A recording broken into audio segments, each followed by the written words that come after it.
এই বাজেটে চাল, ডাল, তেল, নিত্য প্রয়োজনীয় ঔষধ সহ সকল কমোডিটির মূল্য কমানো হয়েছে। সেদিক থেকে বলা যায় এই বাজেটটি একটি ঐতিহাসিক বাজেট।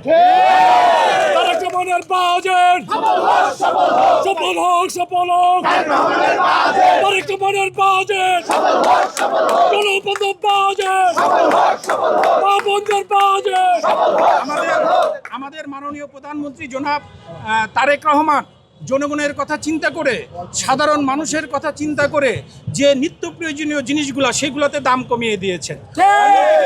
যেহেতু একটি দেশ চলতে হয়, একটি দেশ চলতে গেলে কিছু টাকার প্রয়োজন হয়, সেক্ষেত্রে বিলাসবহুল যে জিনিসগুলো যেমন তামাকজাত পণ্য, সিগারেট, এটার উপর শুল্ক হার অনেক বাড়িয়ে দিয়েছে। আমরাও চাই হার বাড়িয়ে দিক। তারপরে বিলাসবহুল আরও কিছু পণ্য আছে যেমন লাক্সারিয়াস কার, এসি, এগুলোর উপর শুল্ক হার হবে। এটা খুব স্বাভাবিক জিনিস। ওভারঅল বলা যায় এটি একটি জনবান্ধব বাজেট এবং এই বাজেট সফলভাবে বাস্তবায়নের জন্য বাংলাদেশ জাতীয়তাবাদী স্বেচ্ছাসেবক দলের প্রত্যেক স্তরের নেতাকর্মীরা কাজ করে যাবে ইনশাআল্লাহ।